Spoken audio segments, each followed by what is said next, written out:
Attention. Have you ever underestimated someone so profoundly that your entire world came crashing down? Prepare yourself for the story of Garrett Vance, a man who believed he had it all: power, wealth, and a decorative wife. What he didn't know was that the woman sitting across from him every morning, the one he so casually dismissed, was about to unleash a storm that would sweep away his life. This isn't just a tale of revenge. It's a symphony of poetic justice that will leave you breathless. Garrett Thorne adjusted his $1,000 tie, a predator assessing his domain. The polished mahogany of the boardroom table reflected his confident smirk. Beside him, his beautiful, ambitious protégé, Sienna Cross, gave his hand a subtle squeeze beneath the table. This meeting was his launch pad.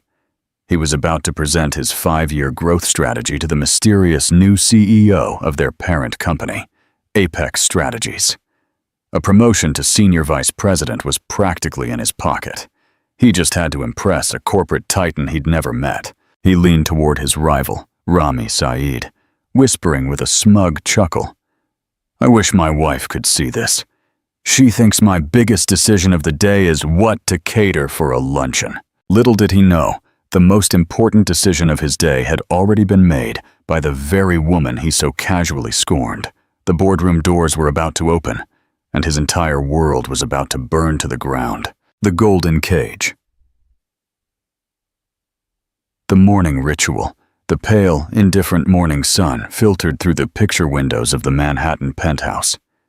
Garrett Vance called home. It was a space designed for a magazine cover, all sharp lines, subdued colors, and cold, impersonal art.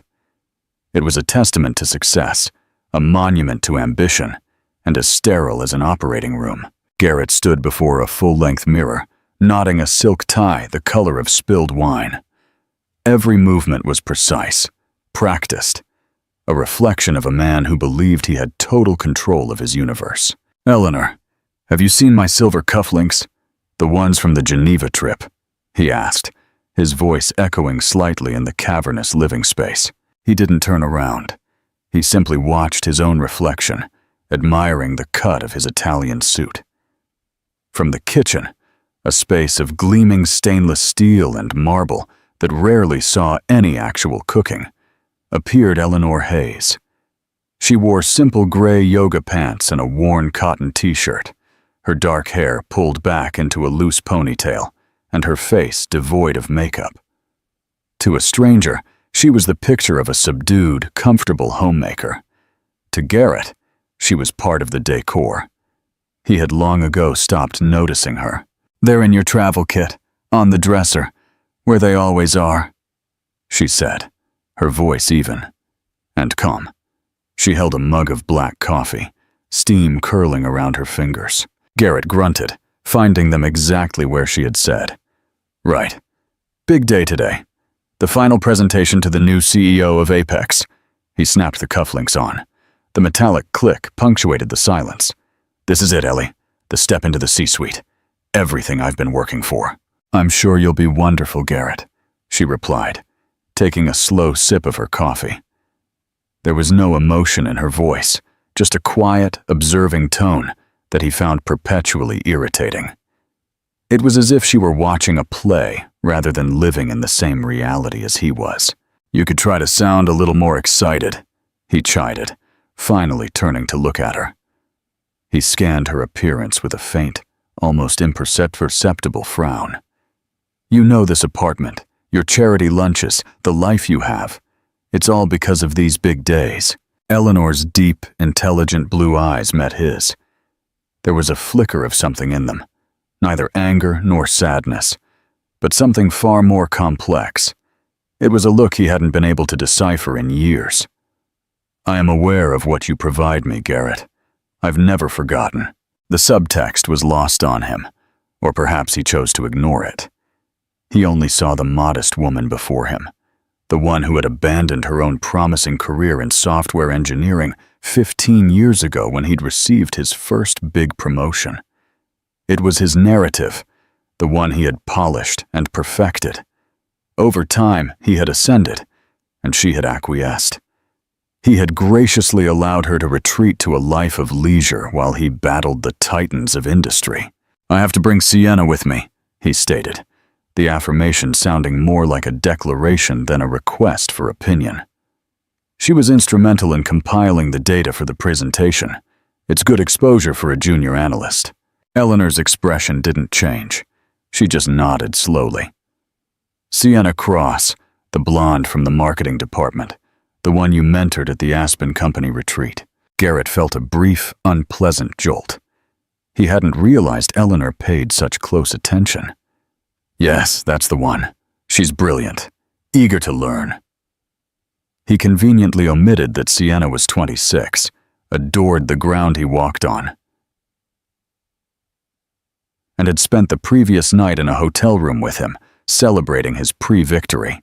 "Well, I hope her exposure is educational," Eleanor said, turning to place her mug in the sink. The words were simple, but they hung in the air with a strange weight. Garrett dismissed it as another one of her passive-aggressive moods. He grabbed his leather brief, the scent of expensive cologne trailing behind him. He paused at the door, looking at his wife. She stood with her back to him, gazing out the window at the sprawling New York skyline. For a fleeting moment, she looked like a stranger in his own home. "Don't wait up for me," he said. The words were a familiar refrain. "It'll be a long day of meetings, followed by a celebratory dinner." "Oh, I won't," Eleanor replied, her voice soft yet clear. "I have a very busy day planned too. You have no idea." He let out a laugh, a short, condescending sound. "Right. Shopping at Bergdorf's or planning another fundraiser. Try not to strain yourself." He shut the door behind him, the solid click sealing him out of her world and her within the golden cage he had so carefully built. He walked to the elevator, a triumphant smirk on his face, picturing Sienna waiting for him in the lobby, her eyes bright with admiration and something more. He felt powerful, untouchable, the king of his castle. Meanwhile, Eleanor remained at the window, watching her husband's black sedan pull away from the curb, 40 floors below. She took a deep breath, the first truly relaxed one she had taken all morning. She took the hair tie out, letting her dark hair fall to her shoulders. She walked to the sleek, minimalist coffee table and picked up a tablet. With a few taps, she pulled up a file. It was the complete acquisition portfolio for Nexus Corp, the company Garrett worked for by Apex Strategies. She scrolled until she found his name. Garrett Vance, VP of Marketing. A small, cold smile touched her lips. "Enjoy your celebration, Garrett," she whispered to the opulent, empty room. "It's the last one you'll have for a long time." She then swiped to her calendar. Her first appointment at 10 a.m. was marked in bold. Board meeting.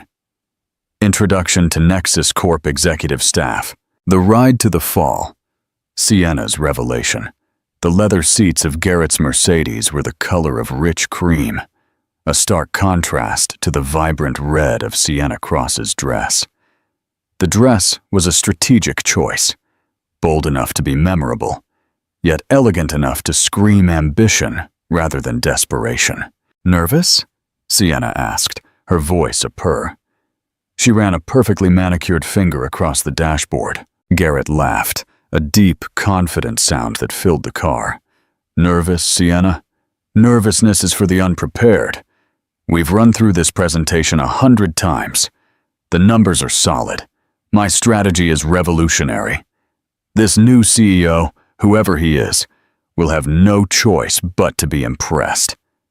He emphasized the he, a casual assumption based on the aggressive acquisition tactics Apex Strategies was known for. "And me?"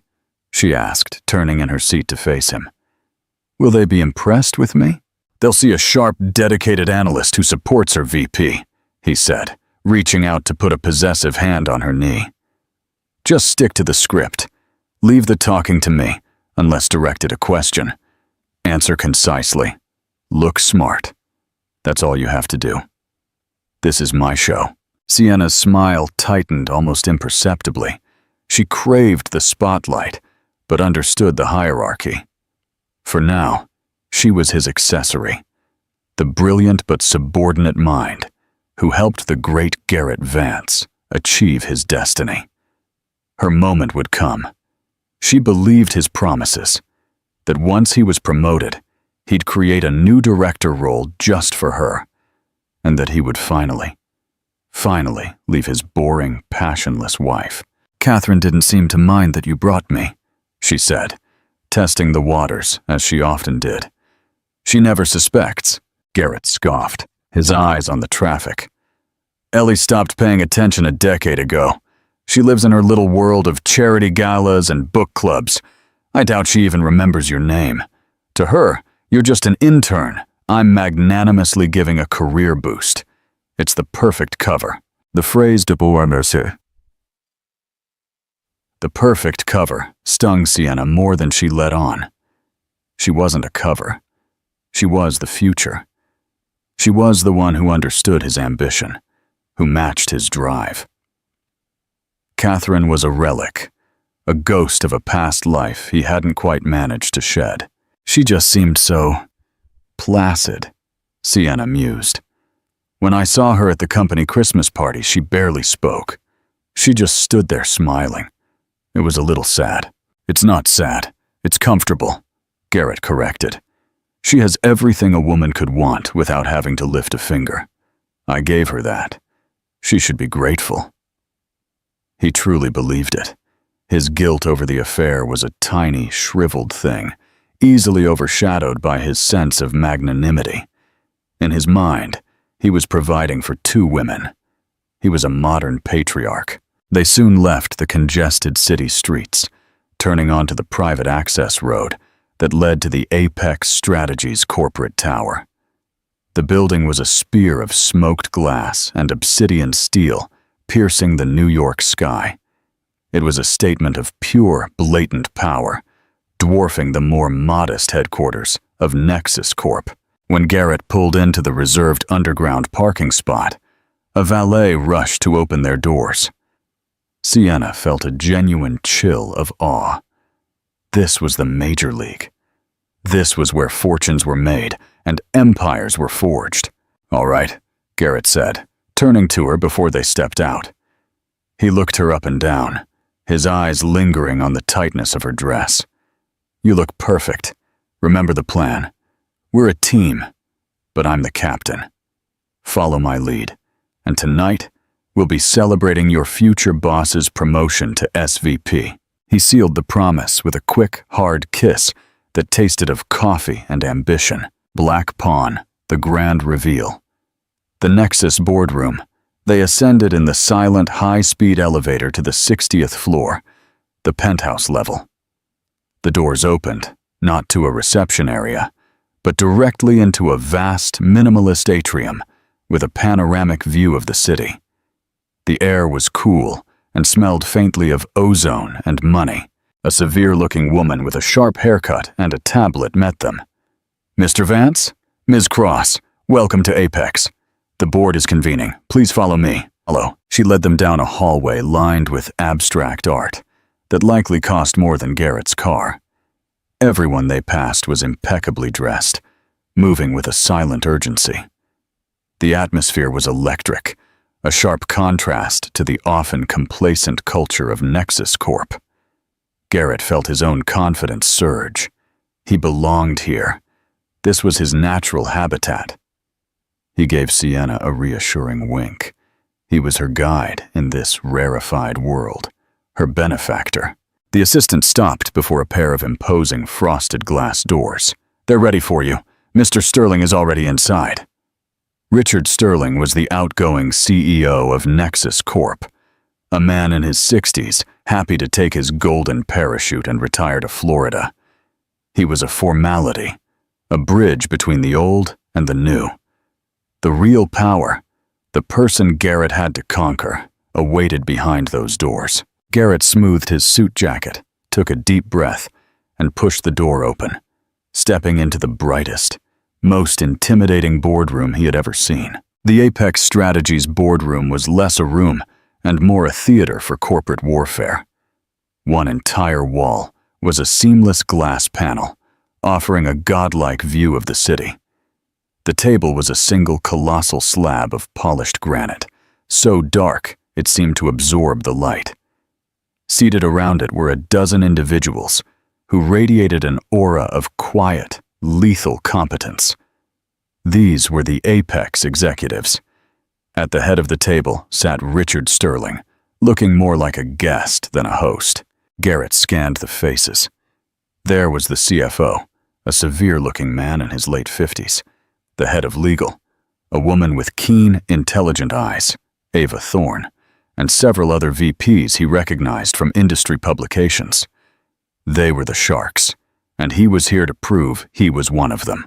"Garrett, good of you to join us," Richard Sterling said, his voice a little too loud in the silent room. "Everyone, this is Garrett Vance, our VP of Marketing at Nexus Corp, and his analyst, Sienna Cross." Cold, evaluating nods were exchanged. Garrett felt a dozen pairs of eyes assessing him, and he met them with his most charming, confident smile.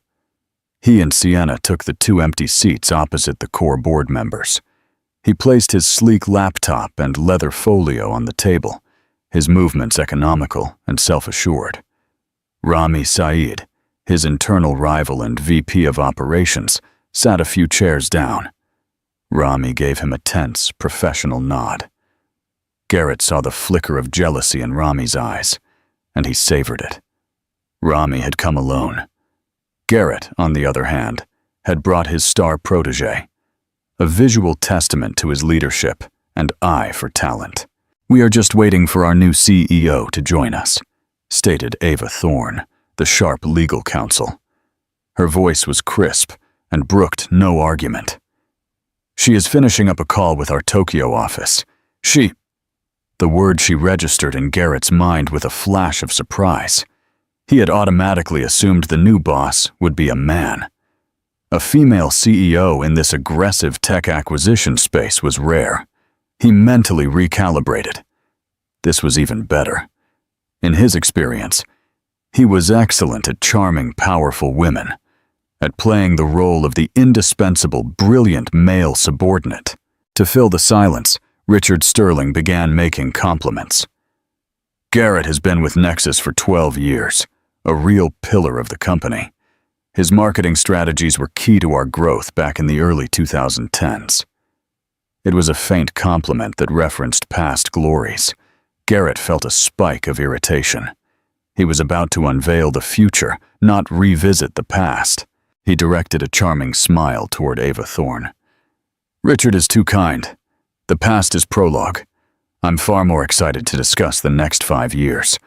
We are poised to penetrate the South American market in a way no one has anticipated." Before anyone could respond, he leaned slightly toward Rami Saeed, lowering his voice to a conspiratorial whisper, just loud enough for those nearby to hear. "It's another level up here, isn't it? Makes you feel sorry for those left behind.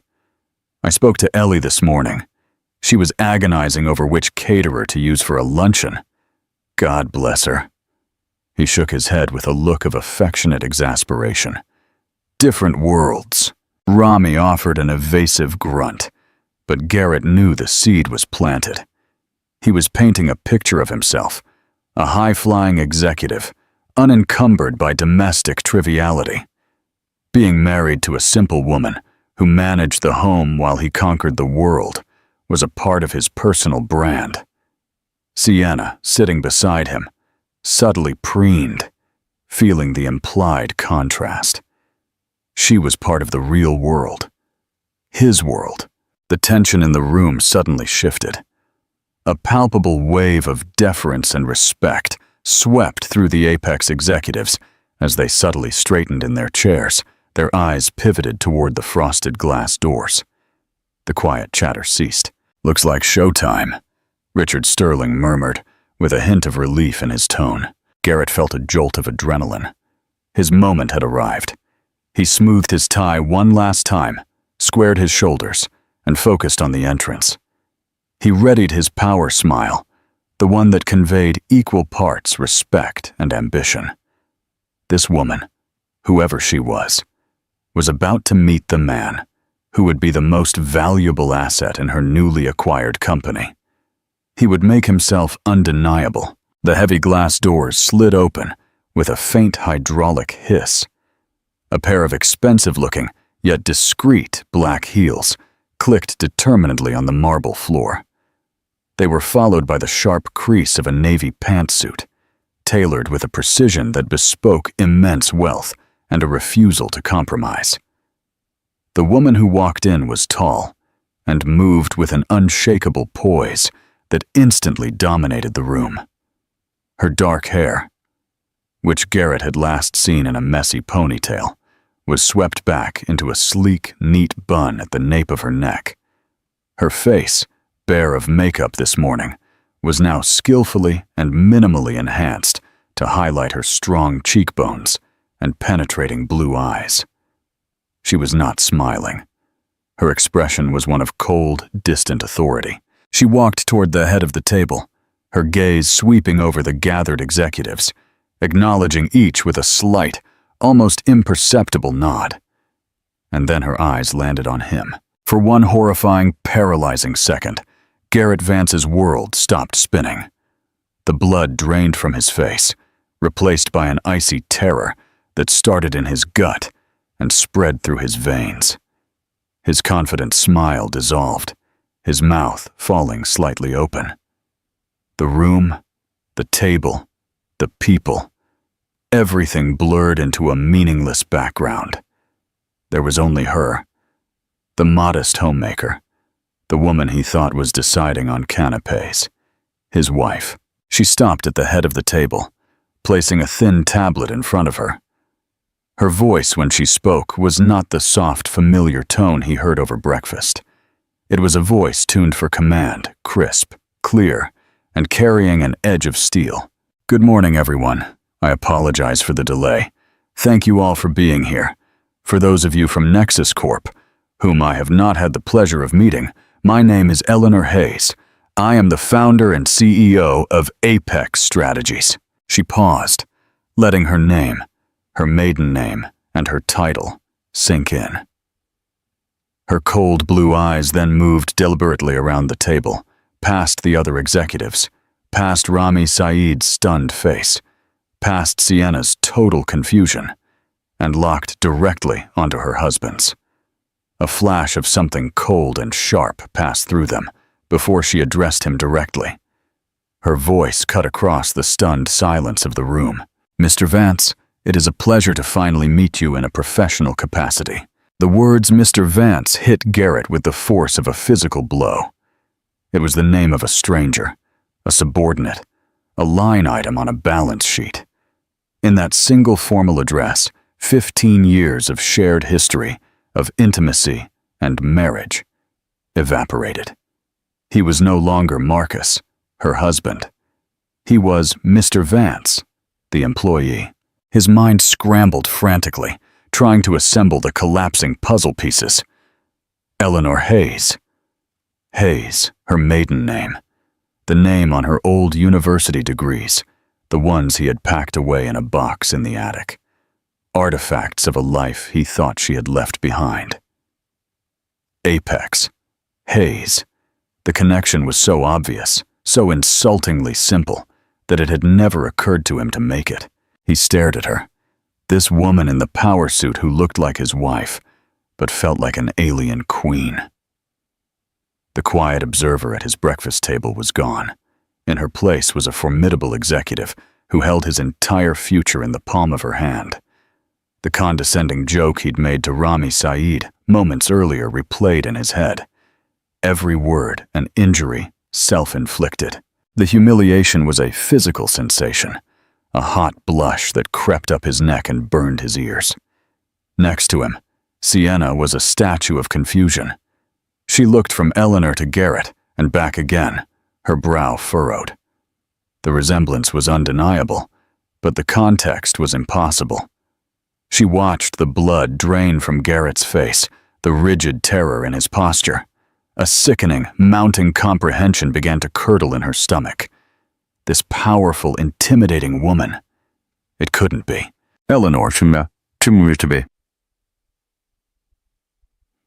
Showed no emotion. She was the very picture of corporate control. "Let us begin," she said, her gaze sweeping the room again, deliberately avoiding Garrett now. As you all know, Apex Strategies has officially completed the acquisition of Nexus Corp.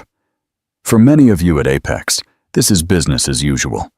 For our new colleagues at Nexus, I understand it is a time of uncertainty. Let me be clear. My goal is not to dismantle what you have built, but to identify your core strengths, cut your considerable fat, and integrate your viable assets into our global strategy. The phrase "cut your considerable fat" hung in the air like a guillotine blade. All the Nexus executives shifted uncomfortably. Garrett felt a cold sweat break out on his forehead. "I have spent the last 6 weeks conducting an exhaustive analysis of every department," Eleanor continued, tapping her tablet. A huge screen behind her lit up with complex charts and data streams. Finance, operations, R&D, and marketing. I've read every report, analyzed every metric, and reviewed every 5-year plan, which brings us to today's agenda. Her hawk-like eyes finally settled on Garrett again. "Mr. Vance, I believe you have a presentation for us on a South American market expansion proposal." It was a command, not a request.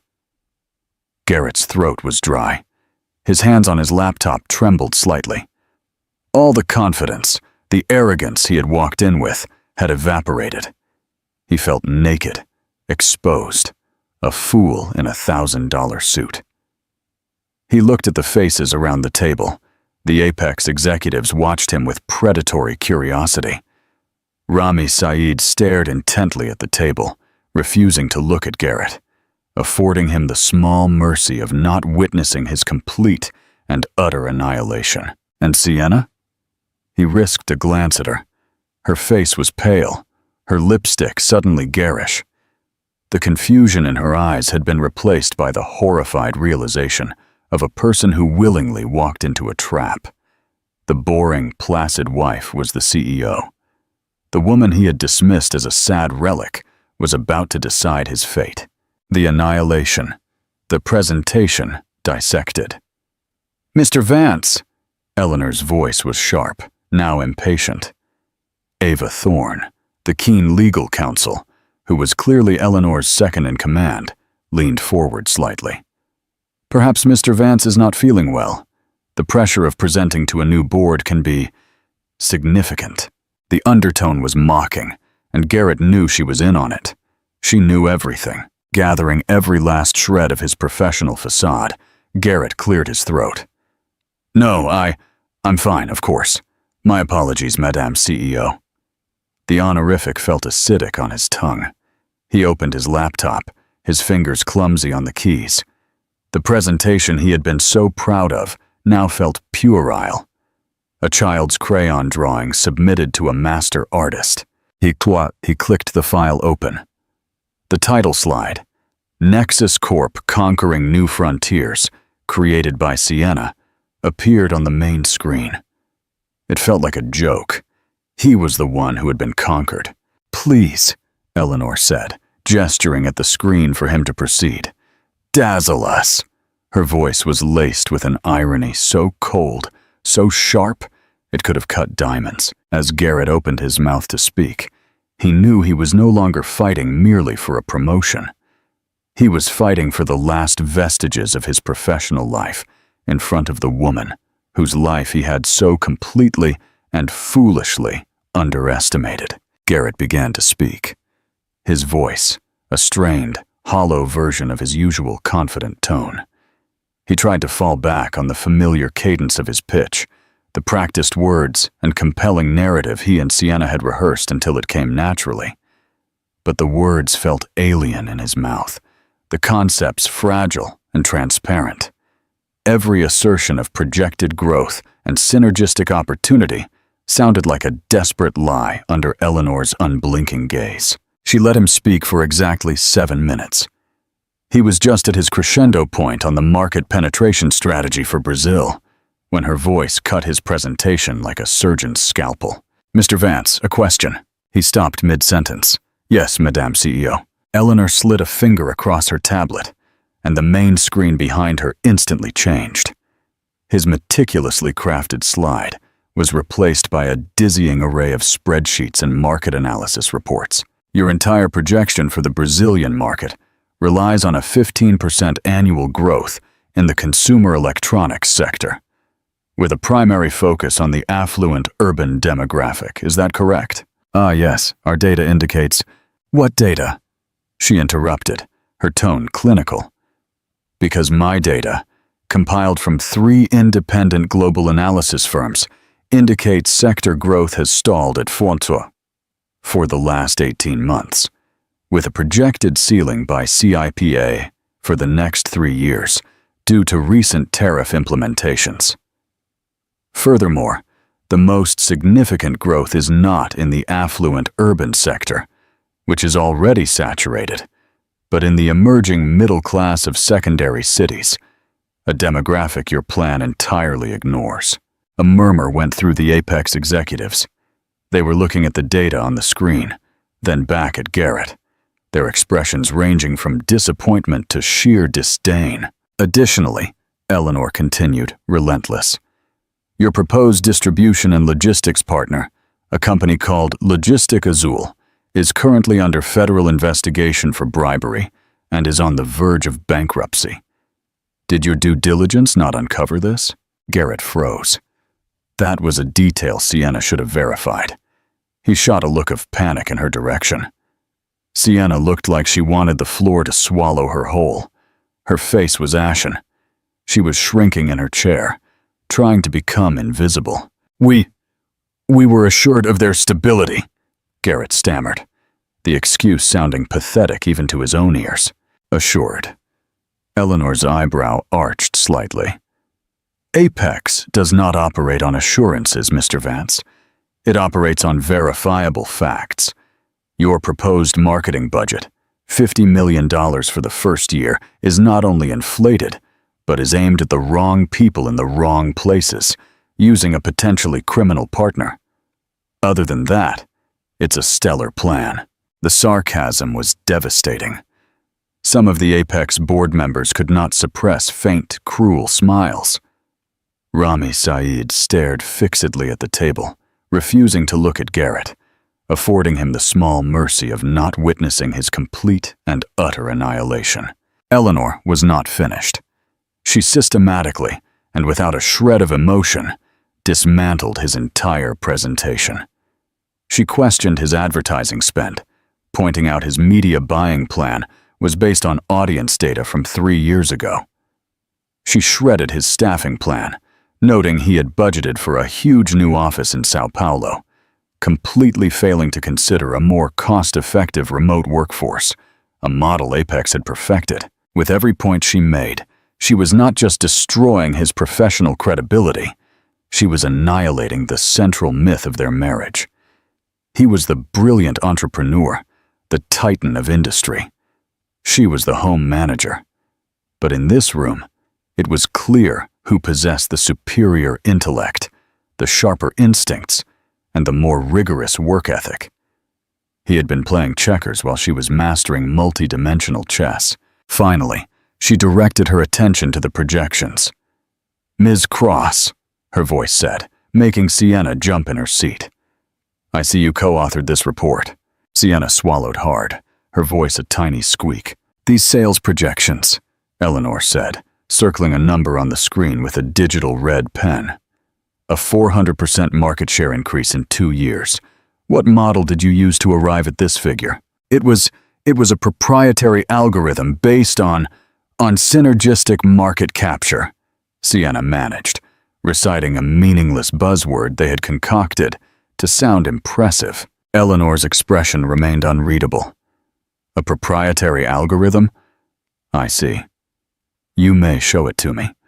Or is the formula as fictitious as the growth it predicts?" Sienna's mouth opened and closed, but no sound came out.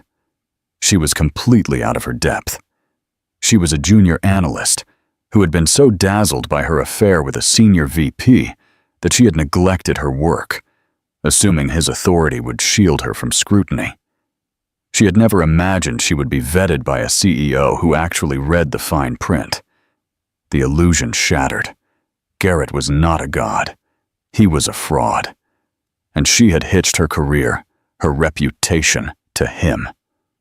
The promises of a directorship and a future together now seemed a cruel joke. She felt used, not for her body, but for her complicity. She had been the fool, the eager, ambitious woman who had done his half-baked homework for him. Eleanor turned her cold gaze back to Garrett. Your strategy, Mr. Vance, is not merely flawed. It is lazy. It is a work of profound arrogance built on antiquated assumptions and a shocking lack of diligence. It is the kind of work I would expect from a company that is failing, which, I suppose, is why I was able to acquire it at such a favorable price. She let the final insult land, and the silence in the room was absolute. Richard Sterling paled, realizing the company he had run for 20 years was being branded a sinking ship. Eleanor closed her tablet. The screen behind her went blank. The execution was over. That will be all for the group presentation. The Apex team and I will now break for a strategy session. Mr. Sterling, you are welcome to join us.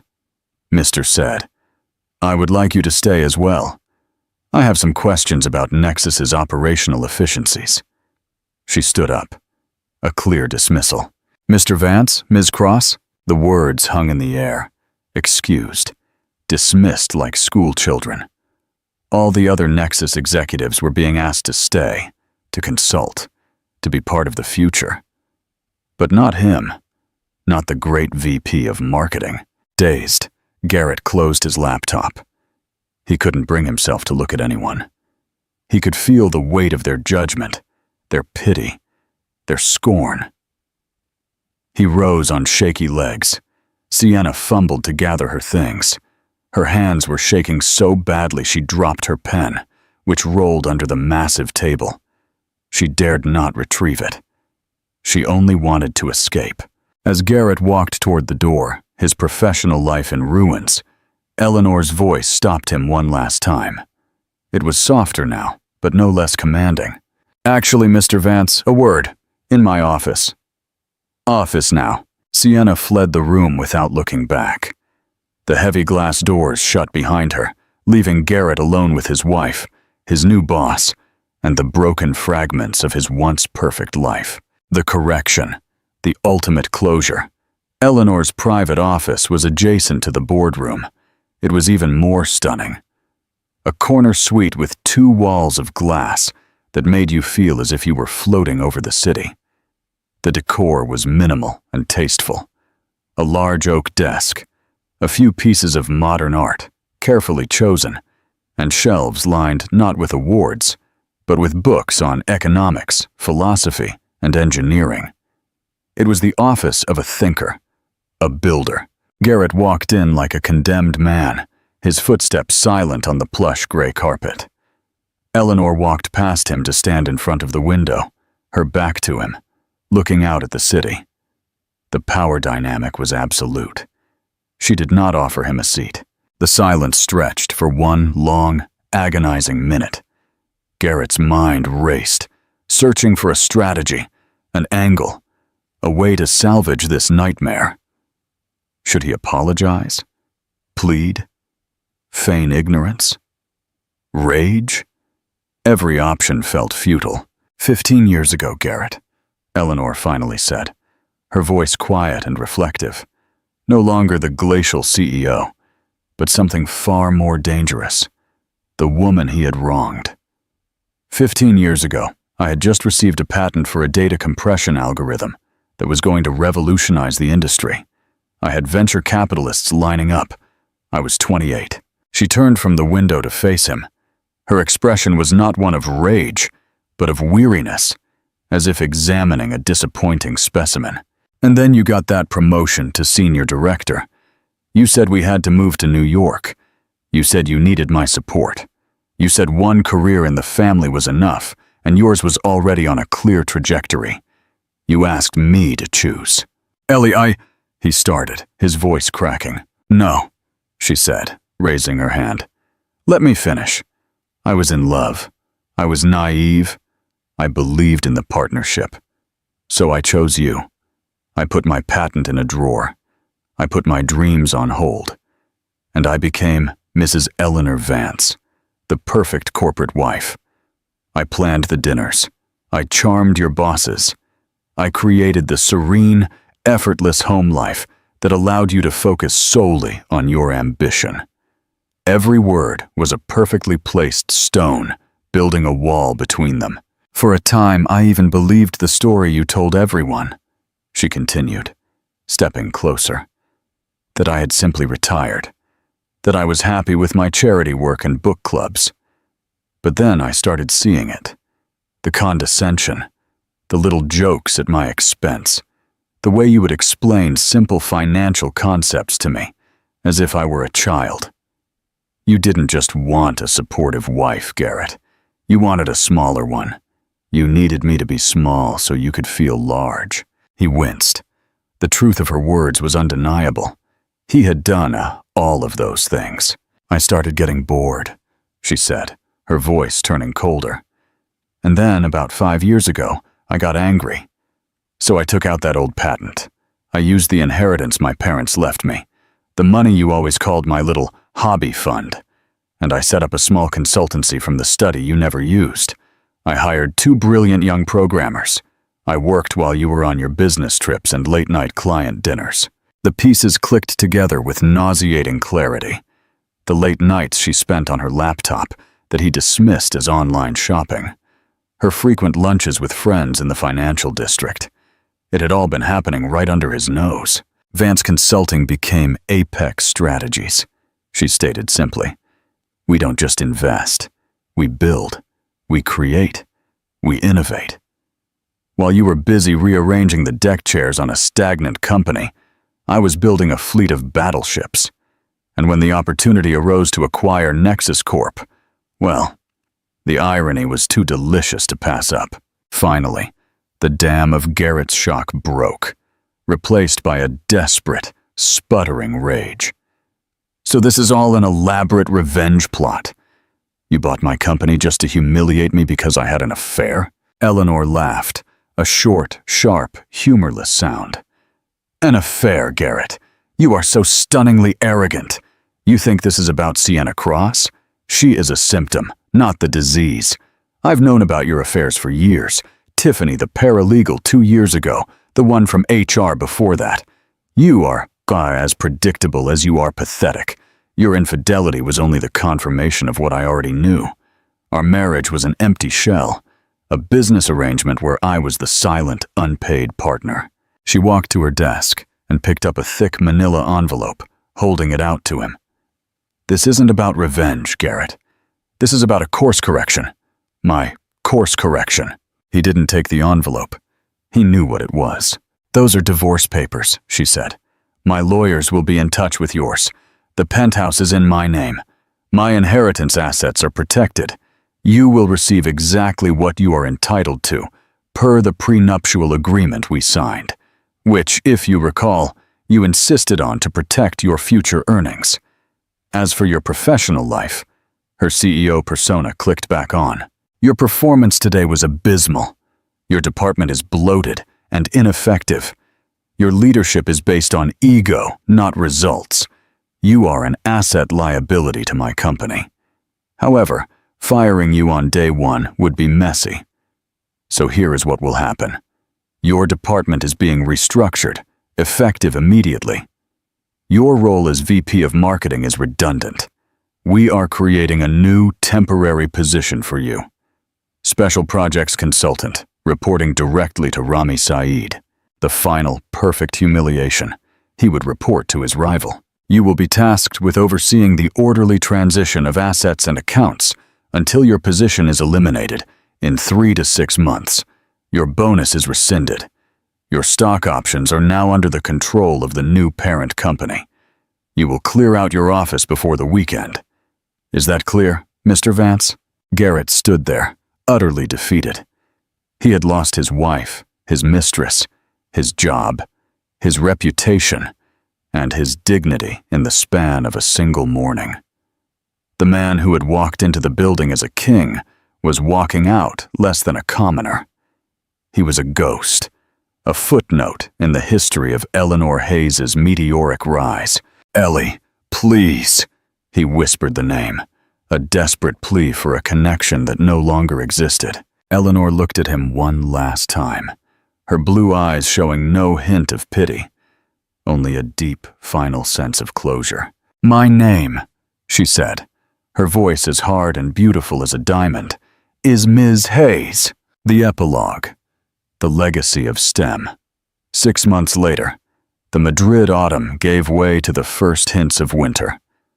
The view from the 60th floor office of Apex Strategies was crystal clear.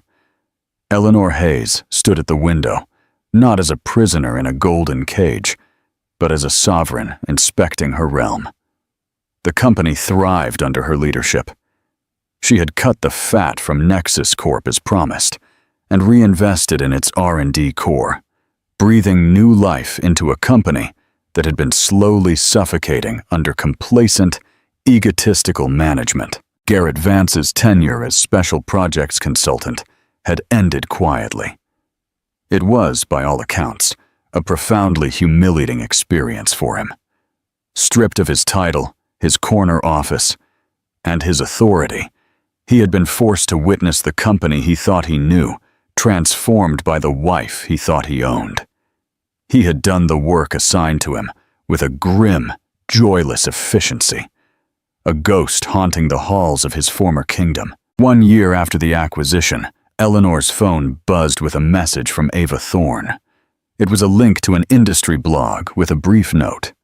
"Thought you'd find this amusing." Eleanor tapped the link. The article was a dry piece about the quarterly earnings of a mid-tier logistics company based in Valencia. Her eyes scanned the text until she found the name mentioned in a short paragraph about the company's new regional sales team, Marcus Thorne, the name he reverted to after the divorce. He had been hired as a senior account manager. It was a respectable job, but an astonishing fall from grace for a man who had once been a VP on the verge of the C-suite. He was no longer in the glossy pages of business magazines, but buried in the fine print of a minor trade publication. Eleanor felt a brief, clinical flash of something. Not pity, but a detached acknowledgement of a deserved fate. It was an echo of a life that no longer felt like hers, a ghost story whose power to frighten had long vanished. She closed the article and turned her attention to the documents on her desk. They were the first annual reports for her STEM mentorship program. Applications had tripled. 3 of her first mentees had just received full scholarships to MIT. This was her true legacy. It was not in the destruction of one man's ego, but in the building of futures for countless brilliant young women. She was building an empire not just of profit, but of potential. The snow continued to fall, burying the old world and promising a new one. Eleanor Hayes picked up her pen, a faint smile on her lips, and returned to work, the echo of Garrett Vance's name already forgotten. 3 years after Garrett Vance's departure, Eleanor Hayes was not merely a CEO, but a global authority. Apex Strategies was successfully acquiring competitors, not through hostile takeovers, but because companies sought to be integrated into its highly efficient, data-driven framework. The firm's reputation for ethical, yet ruthless optimization made it the industry leader.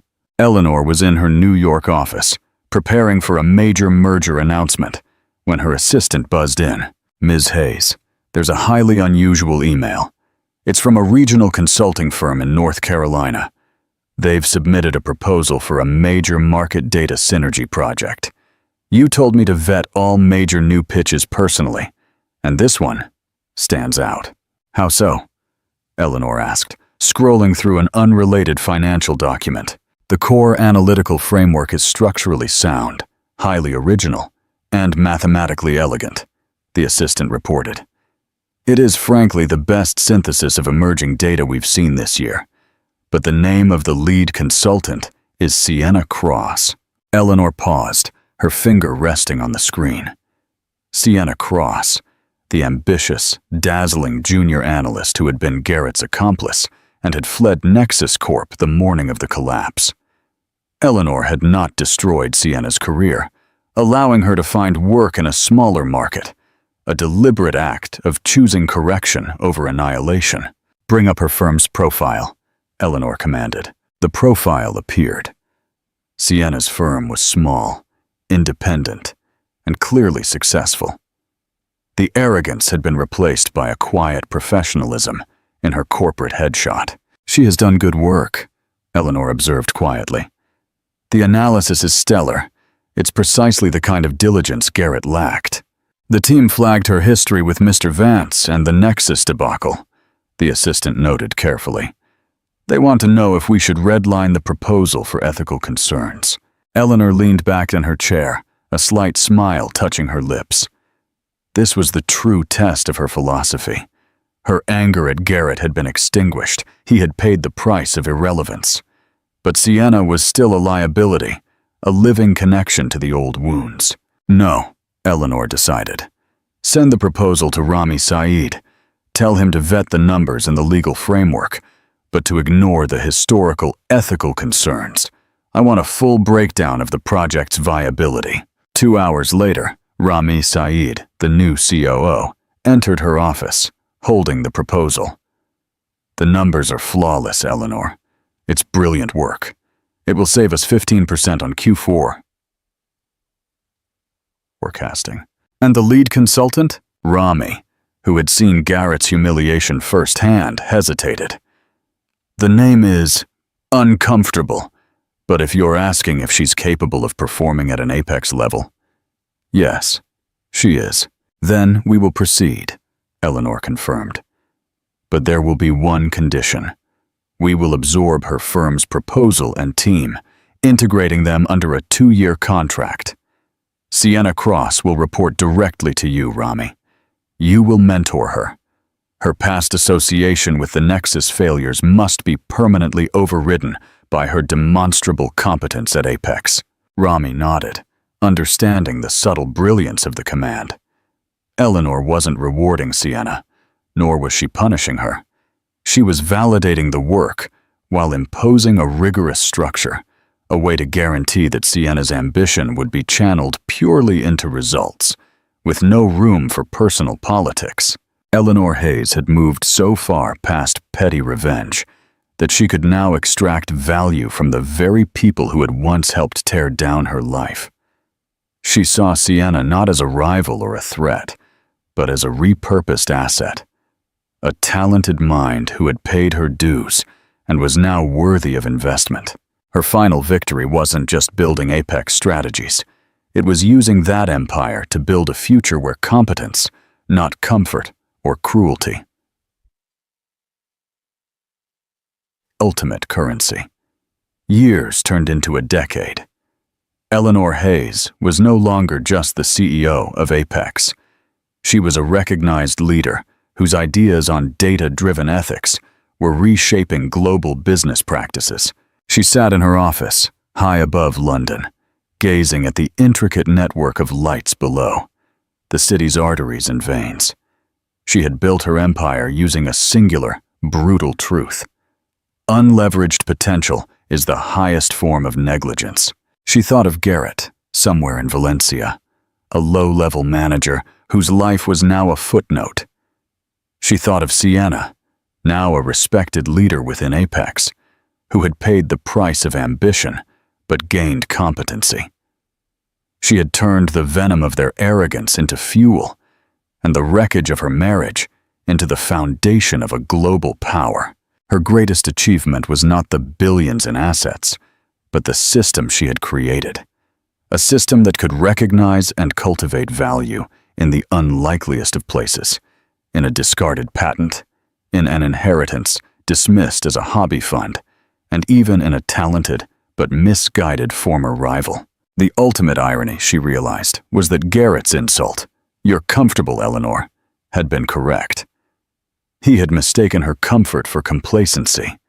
He had mistaken her patience for smallness. But true comfort, she had learned, was the absence of reliance on someone else's fragile ego. It was the serene certainty that no external force could ever define or diminish her. Eleanor lifted her hand, looking at the familiar lines on her palm. The scars of the past were invisible. She had been freed by one man's arrogance and crowned by her own intellectual rigor. She was not just the CEO of Apex Strategies. She was the architect of the era of Equitas, a time where value, once underestimated, was destined to prevail. And in the silence of her high-rise office, Eleanor smiled. The story was over. Her legacy had begun.